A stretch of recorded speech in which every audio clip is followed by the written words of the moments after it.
Diz assim a palavra do Senhor, Malaquias 3:6. Pois eu, Senhor, não mudo. Por isso vós, ó filhos de Jacó, não sois destruídos. Desde os dias de vossos pais vos desviastes dos meus decretos e não os guardastes. Voltai para mim e me voltarei para vós, diz o Senhor dos Exércitos. Mas perguntais, como devemos voltar? Pode o homem roubar a Deus? Todavia vós me roubais e ainda perguntais, como te roubamos? Nos dízimos e nas ofertas. Estais debaixo de grande maldição, pois me roubais, a nação toda me rouba.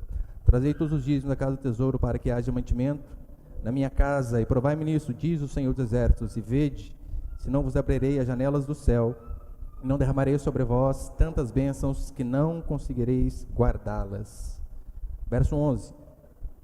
Por vossa causa também repreenderei a praga devoradora, e ela não destruirá os frutos da vossa terra, nem as vossas videiras no campo perderão o seu fruto, diz o Senhor dos Exércitos, e todas as nações vos chamarão bem-aventurado, felizes, pois vossa terra será aprazível, diz o Senhor dos Exércitos. Até aí, tá bom, meus irmãos, olha para cá, por favor.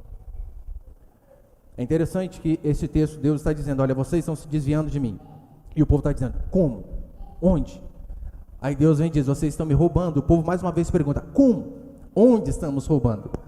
E aqui o que ele vai dizer é que nós desviamos o Senhor quando nós deixamos de obedecê-lo. Toda vez que nós desobedecemos o Senhor, estamos andando fora do caminho de Deus. Esse povo, ele ouviu a mensagem durante anos sobre o arrependimento. Homens de Deus que o Senhor levantou diziam, olha, arrependam-se do pecado de vocês, voltem para o Senhor, do contrário a Babilônia vai destruir a vocês. Do contrário, o inimigo vai vir, vai destruir vocês. E o povo não deu ouvidos. Por conta disso, diz a Escritura que a Babilônia veio, destruiu a nação. E há exemplo de Rússia invadindo a Ucrânia mesmo, arrebentou com tudo. Os poucos que sobraram levaram como escravos. E eles ficaram 70 anos escravizados para só depois, no ano de 516, retornarem. E quando eles retornam, diz a Escritura que a cidade de fato estava debaixo de escombros. Debaixo de escombros. Hoje talvez fica mais fácil para nós visualizarmos devido a essa infelicidade que está acontecendo, né, de um país bombardeando o outro, mas este aqui é o retrato. Eles voltaram e tudo estava destruído. Cidade, templo, culto, tudo em decadência, as famílias estavam destruídas, famílias em decadência também. E então Deus vem e diz, eu quero restaurar a vocês. Está tudo destruído, mas eu quero restaurar a vocês. No versículo 6 vai dizer assim, olha, que o nosso Deus, ele não muda. Isso é óbvio, é algo de suma importância para nós, porque assim como aquele Deus, diante daquele povo que foi rebelde durante anos, aquele povo então se arrepende, Deus restaura, essa verdade também é compatível comigo e com você. Não importa o quão distante nós estejamos, se houver arrependimento, o que a Escritura diz é que vai haver restauração da parte do Senhor. Essa é a boa notícia para nós, sempre vai haver esperança.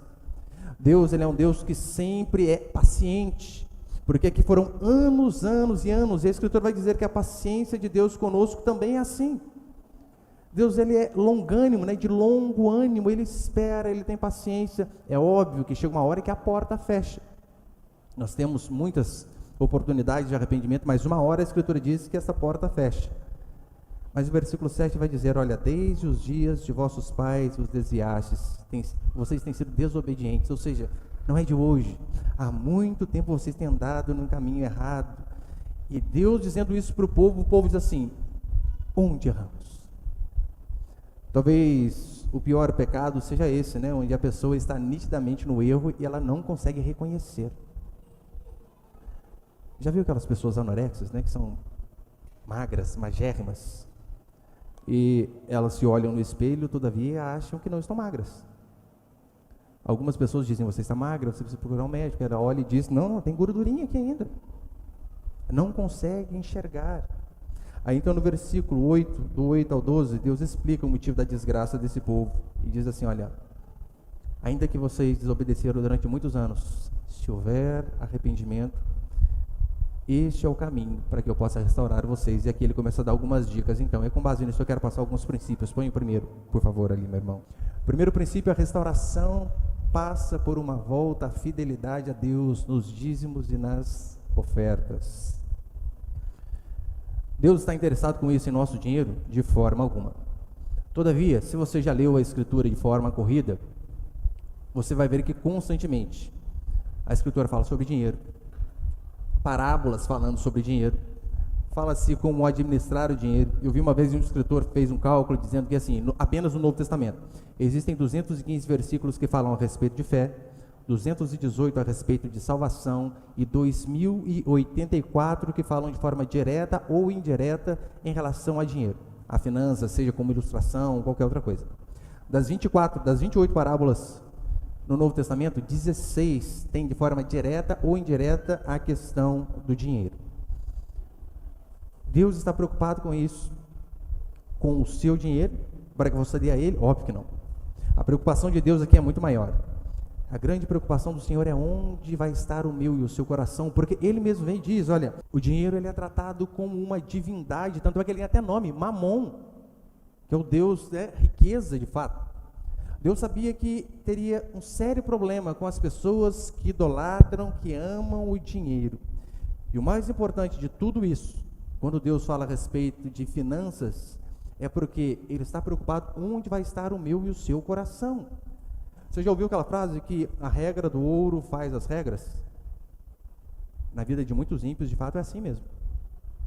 A regra do ouro ou a regra do dinheiro é que faz as regras. É o dinheiro que determina quantos filhos a pessoa tem. É o dinheiro que determina se a pessoa vem ao culto ou não.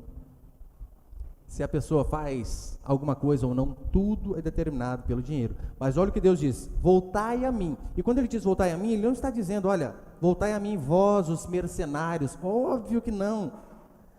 Deus, a maior preocupação dele está com o coração do ser humano, aonde você tem colocado o seu.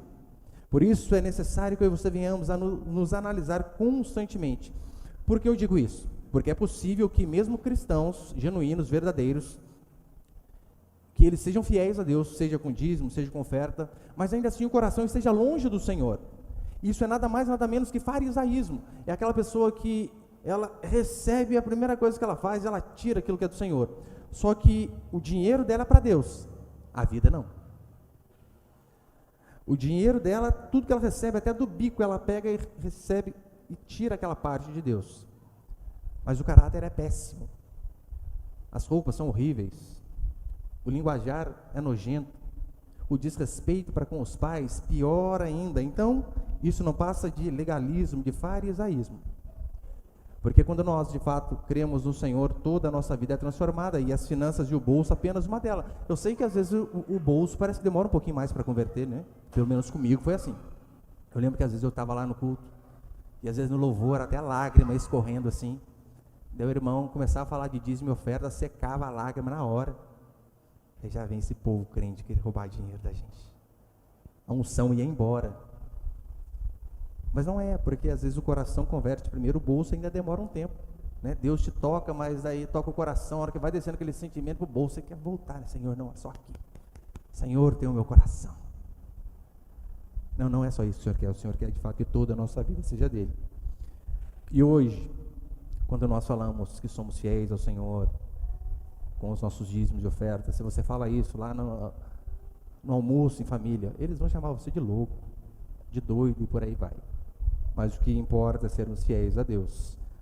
A segunda coisa que nós vemos são desculpas para infidelidade financeira. Você mais do que eu sabe disso. Quando nós queremos fazer algo errado, a primeira coisa que nós procuramos é um álibi. A primeira coisa que nós queremos é onde eu posso apoiar esse meu desejo fraudulento, carnal e pecaminoso. Eu preciso ter alguém que compactue com isso. Se for o pastor, então melhor ainda, porque está errado, mas o pastor falou que pode.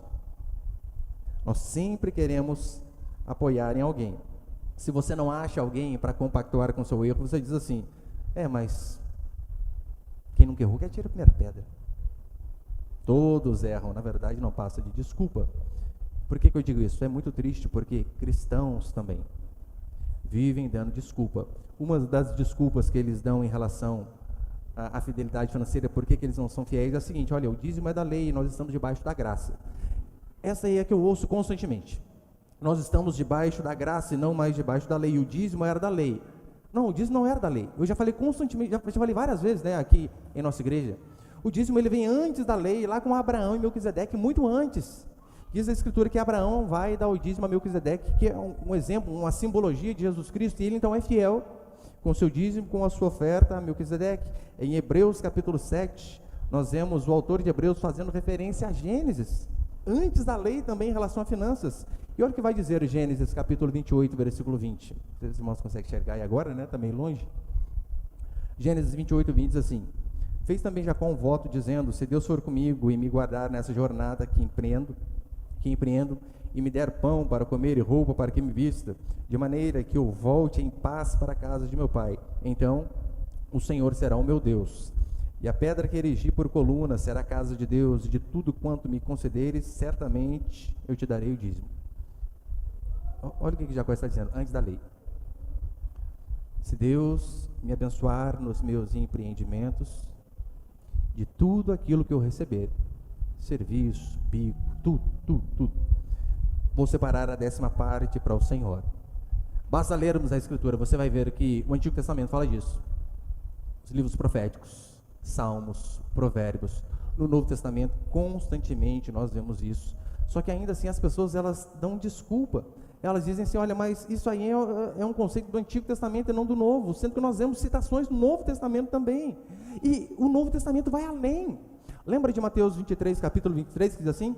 O Senhor está explicando, né? Olha, não adianta, os fariseus, eles dão o dízimo da hortelã, do endro, do cominho, de coisas pequenas, a plantinha lá do caixote, lá da casa dele, do quintal.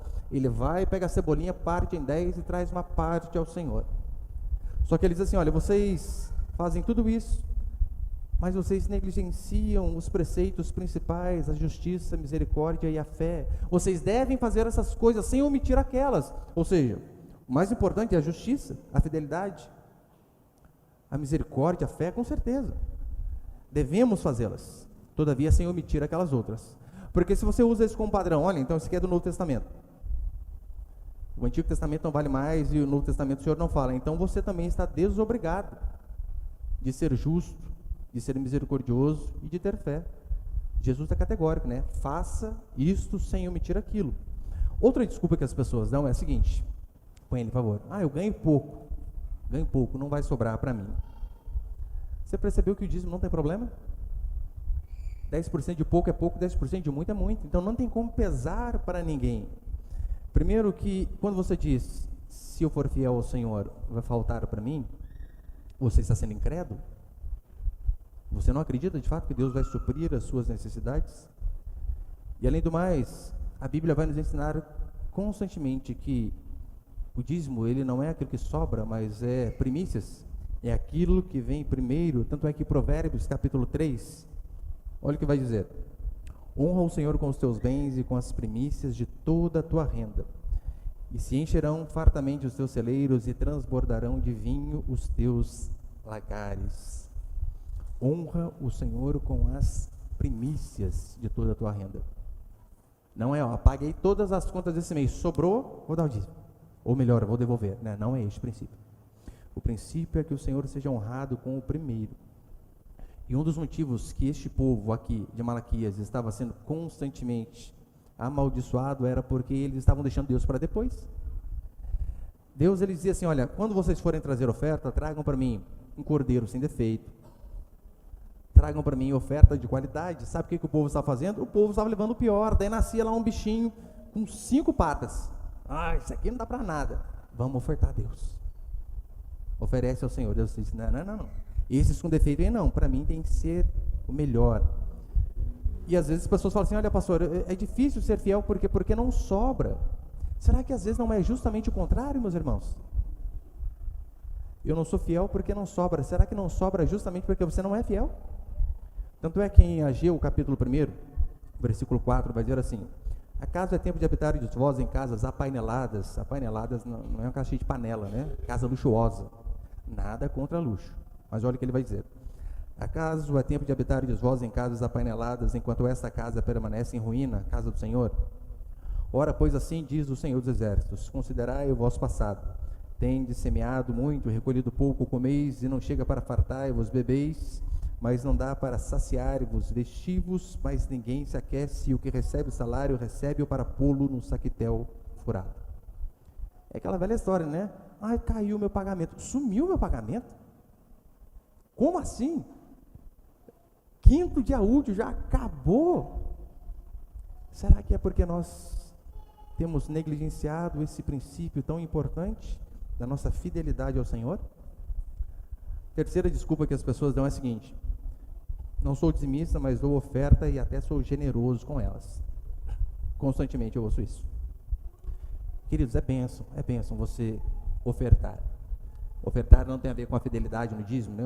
Ofertar é aquilo que você, de fato, Deus toca o seu coração e você, olha, eu quero ajudar dessa forma. Assim como alguns irmãos essa semana ajudaram demais, não só com a questão financeira, né? Pastor, eu dou as lâmpadas, eu faço isso, eu faço aquilo, comida, é um tipo de oferta. Os irmãos estão lá trabalhando na igreja, vamos lá, vamos comer. Isso é um tipo de oferta, isso é bênção. Só que isso não substitui a nossa fidelidade nos dízimos. Não substitui. Uma coisa é uma coisa, outra coisa é outra coisa. Imagina o seguinte: você está lá devendo o empréstimo no banco. E você então vai lá falar com o gerente. E você leva um presente para o gerente. Fala assim: gerente, eu vim te trazer um presente. O gerente diz: puxa, fico muito feliz. Gerente, mas e a minha dívida? Continua? O que tem a ver o seu presente com a... você me deu com a dívida que você tem com o banco? Continua a mesma coisa. Via de regra, a gente precisa, primeiramente, né, pagar as dívidas para depois dar presente. Como eu disse, oferta não substitui o dízimo. É importante que você seja fiel, e se você quiser, além disso, realmente ser generoso, graças a Deus, nós só mudamos para cá porque os irmãos têm sido fiéis e generosos. E se eu fosse esperar meu irmão ganhar bem para eu ser generoso, nossa, até hoje eu não era.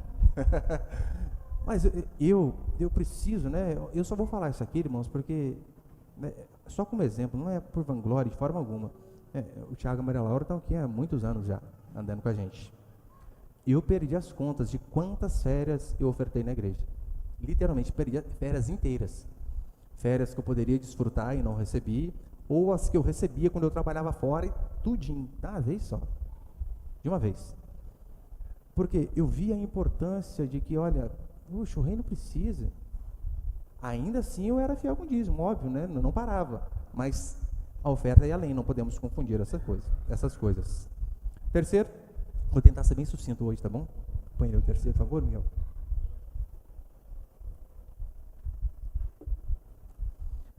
Terceiro, o prejuízo da infidelidade.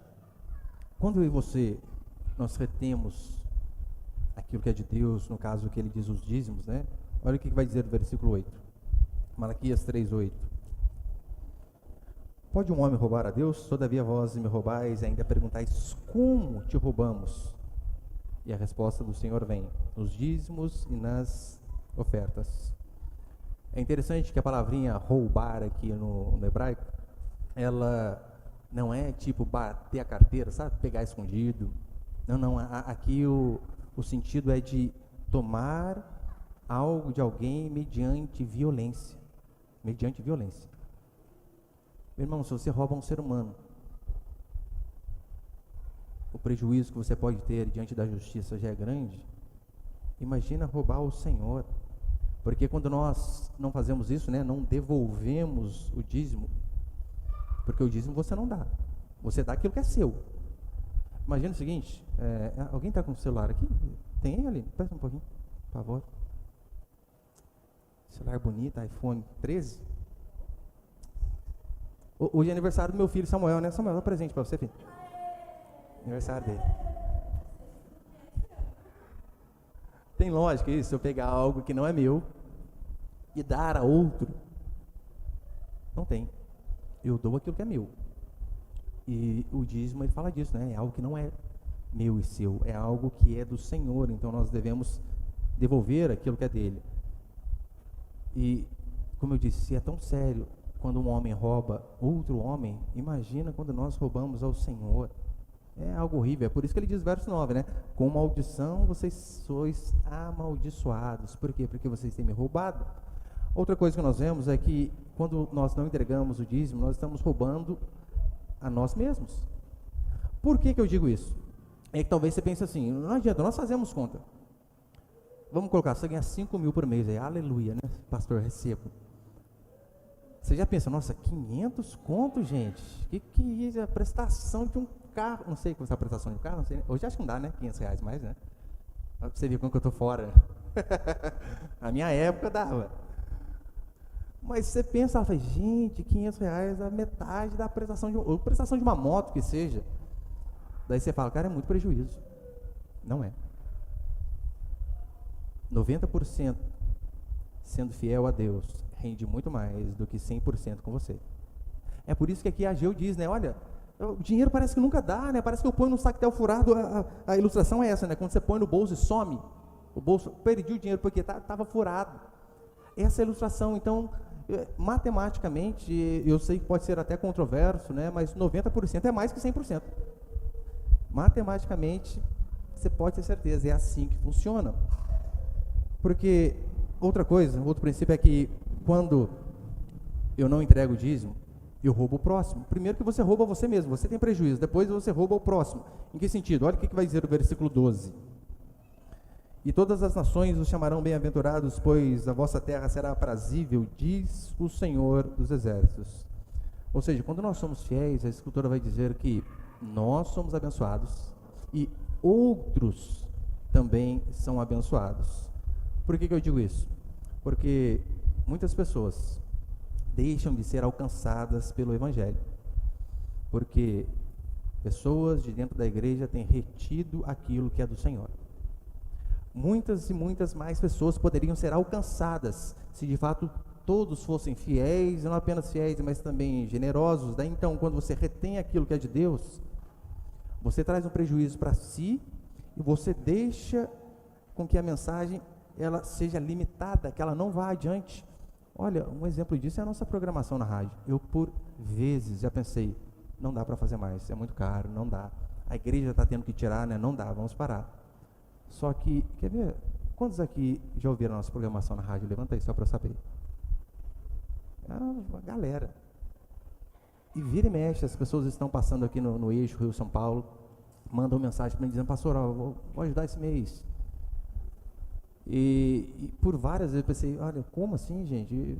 Não dá para parar, né? Daí tem as propagandas, os irmãos que ajudam, que a gente coloca lá as vinhetas. É uma forma de evangelizar também, porque as pessoas pensam assim, olha, eu queria ser missionário, eu queria levar a palavra longe.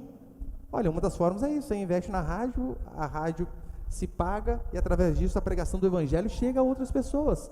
Por que eu digo isso?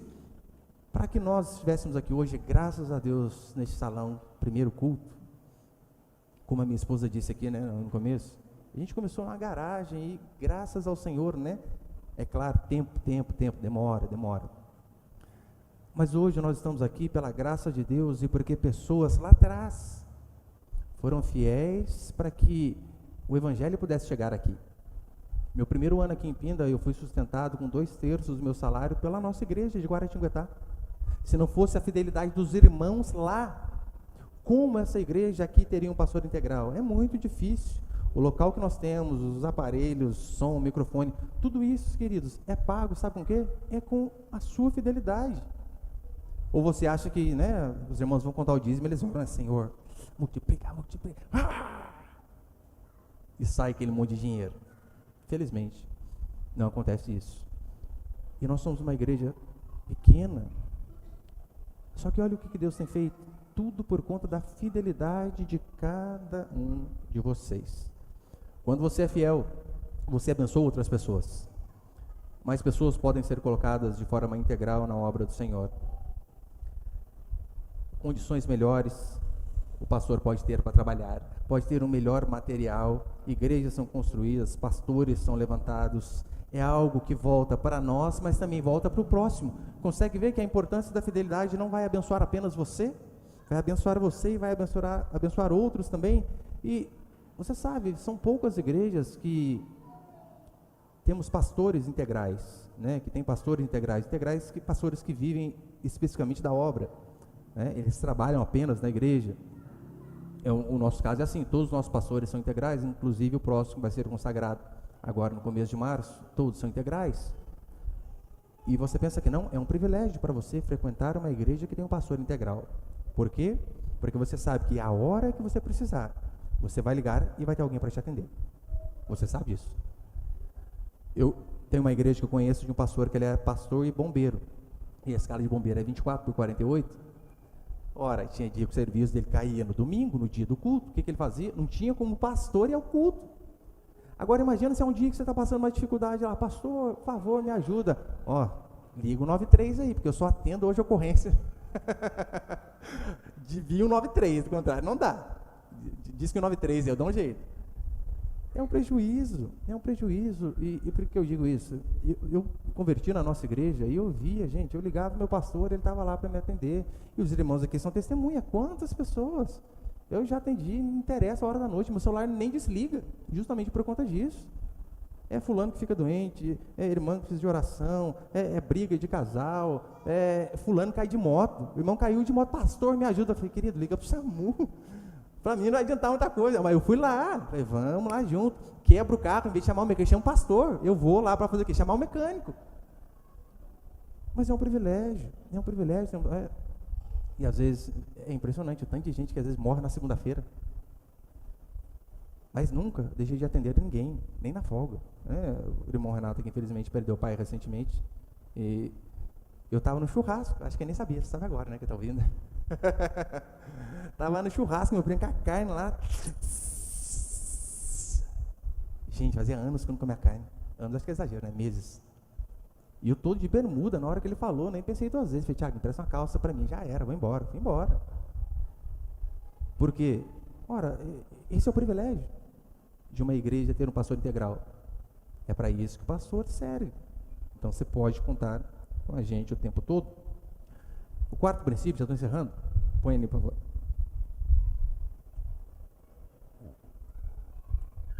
Acho que o Renato está devendo churrasco para mim, né? Vai ficar a dica aí, Renato. Cadeira. 4º princípio, atitudes corretas para com o dízimo. Qual a atitude correta? Primeira coisa é o que diz aqui, né? Devolva aquilo que não é seu, porque quando você retém, você está se apropriando de algo que não é seu. Isso é apenas um eufemismo para quê? Para roubo. Não devemos subtrair nada para nós, e nenhuma parte. Ai, pastor, os meus 10% eu levo 5% para a igreja, 3% cesta básica, 2% faço a coisa. Não, o que a Escritura diz é, trazeis os dízimos da casa do tesouro. E é importante você ser fiel, porque nós não vamos, irmãos, pode ter certeza, ficar investigando você. O fulano lá trabalha, quanto será que ele ganha? Ninguém está preocupado com isso. Tanto é que o relatório financeiro que o Thiago manda ali, ele não vai especificado, né? Porque os irmãos, quando contam, eles colocam nominal, né? Fulano, tantos reais, fulano, tantos reais. Só que no relatório que ele manda para os irmãos conferir, não, é só o montante que entrou e todas as notas, né? De entrada e saída. Apenas isso. E a partir do momento que você entende que você não deve administrar aquilo que não é seu, porque quando você quer gastar o dízimo ao seu bel prazer, você está fazendo isso, você está administrando algo que não é seu. Então você não pode fazer assim. Imagina o seguinte, eu vou dar um presente lá para o Elias. Eu sei que o Elias luta boxe. Daí eu vou lá e compro uma bola de futebol. Tadinho, sabe nem jogar, tem 3 pés de esquerda. Daí, não, mas eu dei por quê? Porque eu acho que você precisa disso. Não é o que eu acho que ele precisa. Ele que decide o que ele precisa. Então nós temos que lembrar que o dízimo não cabe a mim e a você administrar. Portanto, eu e você, nós não devemos subestimar o dízimo. Em que sentido? Pastor, isso aqui é algo tão pequeno, será que Deus se importa? Óbvio que se importa. A igreja é sustentada por conta disso. Não devemos subestimar a questão do dízimo, mas também não devemos superestimar a questão do dízimo. Por que eu digo isso? Porque tem pessoas que acham que o simples fato, olha, basta ser fiel e tudo de bom vai acontecer na minha vida. Daí tá lá, eu sou fiel, mas acordo 10h30 da manhã, gasto mais do que ganho. Pastor, por que eu não estou prosperando? Porque você não trabalha, porque você não administra dinheiro, direito o seu dinheiro. Né? Por isso que eu acredito na teologia da prosperidade, naquela uma que é acorde cedo, trabalhe duro e gaste menos que ganhe. Se você fizer isso, é certeza de você prosperar. Do contrário, você pode falar, tem sido fiel a vida inteira, mas não vai. É porque não tem administrado direito. E 5º e último para encerrar, põe ele, por favor. Bênçãos por ser fiel com os dízimos e ofertas. É o que nós vamos ler aqui. Deus, ele não apenas adverte o povo sobre a importância de ser fiel, mas ele diz, por conta da fidelidade em algo material, porque dinheiro é isso, algo material, algo material. Por conta da fidelidade material de vocês, olha o que vai dizer o versículo 10. Trazei todos os dízimos à casa do tesouro, para que haja mantimento na minha casa, e provai-me nisto. Coloque à prova, né? Constantemente na Escritura nós vemos o contrário, não coloque Deus à prova. Em relação ao dinheiro, ele diz, me põe à prova. Trazei os dízimos da casa do tesouro, para que haja mantimento em minha casa, e provai-me nisso, diz o Senhor dos Exércitos, e vede se não abrirei as janelas do céu, e não derramarei sobre vós tantas bênçãos que não conseguireis guardá-las. Você já saiu da loja carregando, às vezes um negócio não consegue nem carregar, né? Sai torto. Eu lembro quando eu era pequeno, pobre é uma desgrama, né? Você compra um negócio, você quer levar para casa. Você não quer comprar e querer que a loja entrega, porque vai demorar uns 5 dias para entregar. Eu lembro uma vez quando meu pai comprou uma televisão lá, né? Aquela que era gordona ainda, né? Não tinha na época essa fininha. Daí a moça lá, não, a gente entrega em uma semana. Eu falei, não, pai, vamos levar. Não, mas que jeito, o tamanho, nós damos um jeito, de busão, né? Não tinha nada. Aí você imagina o sacrifício para entrar no ônibus, que é aquele negócio. E o meu pai, velho, que negócio. Eu só olhava, né? Eu fingia que ajudava, era pequeno. E põe na porta de trás, e dá a volta, e entra, e pai, vai lá. Porque nem na roleta passava o negócio. Nem na roleta. A ilustração aqui é mais ou menos essa, olha, sejam fiéis. E vocês não vão aguentar nem carregar tantas bênçãos que eu vou derramar sobre a vida de vocês. E olha quão forte essa ilustração. É claro, não vamos usar isso aqui como barganha, né? Ó, Senhor, agora, hein? Eu fiz minha parte, faz a sua. Óbvio que não. Mas se formos fiéis de coração, que a Escritura diz literalmente, é que isso aqui vai acontecer. E a bênção pode não só apenas ser material, nada contra. Você deve orar. Porque o problema de muitos reformados talvez é isso, né? Eles são tão espirituais que eles têm medo de orar. Ai, Senhor, será que é pecado orar para trocar de carro? O senhor não tem ar-condicionado? Você deve orar. Eu estava andando hoje, Senhor, não dá esse calor, não dá, Senhor, me ajuda. E eu fiquei andando no furgãozinho de Edivaldo ainda, igual o prisioneiro lá atrás, assim, uma carga pesada andando. E, gente, tem que ter ar-condicionado é vida. E as pessoas pensam que não podem orar por conta de coisas materiais. Podem e devem, desde que o nosso coração não esteja nisso, obviamente. Mas olha o que diz o Senhor: eu abrirei as janelas do céu e derramarei sobre vós bênçãos sem medidas. O único lugar na Escritura que nós vemos Deus dizendo, coloque-me à prova, é isso aqui. Seja fiel. Seja fiel com o seu dízimo, com a sua generosidade, me põe à prova e você vai ver se eu não vou te abençoar. Queridos, se Deus, Ele nos deu o seu Filho, que Ele tinha de mais precioso, você acha que é muito uma geladeira que você está precisando? Não é.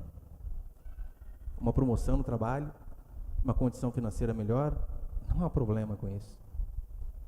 Nosso Deus vai muito além dessas coisas. Romanos 8:32, para encerrar, olha o que diz. Aquele que não poupou o seu próprio filho, antes por todos nós o entregou, porventura não nos dará graciosamente com ele todas as coisas? Ele deu o que ele tinha de mais precioso. O que é para ele nos abençoar financeiramente? Nada. Eu fazem 16 anos, 16 anos que eu estou na igreja. 16 anos que eu converti a nossa igreja e estou aqui até hoje.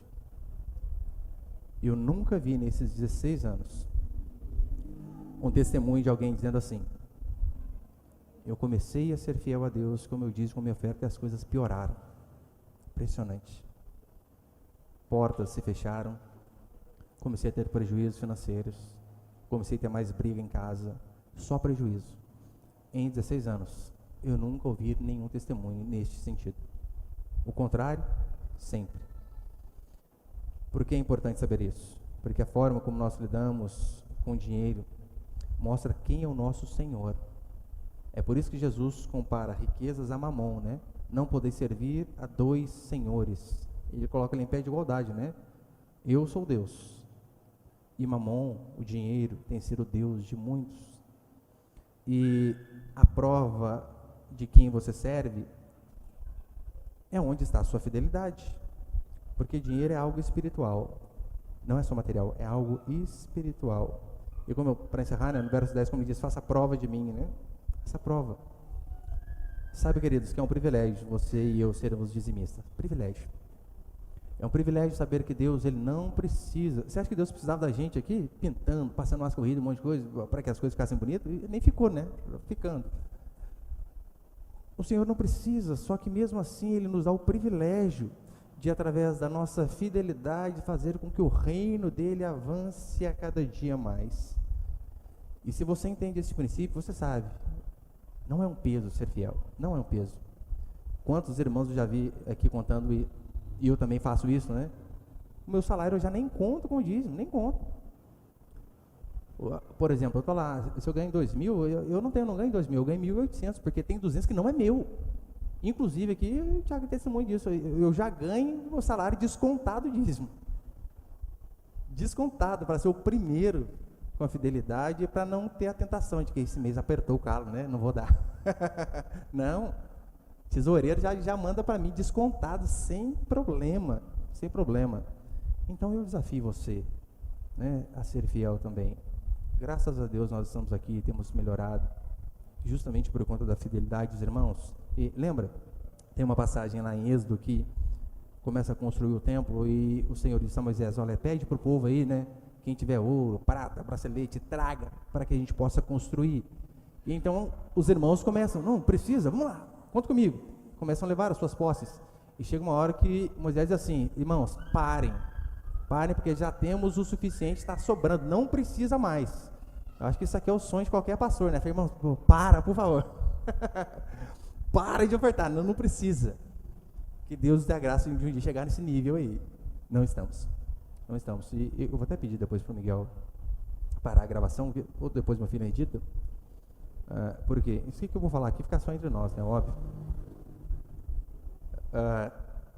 O ano passado foi um ano, graças a Deus, muito próspero para a nossa igreja, como nós nunca tivemos.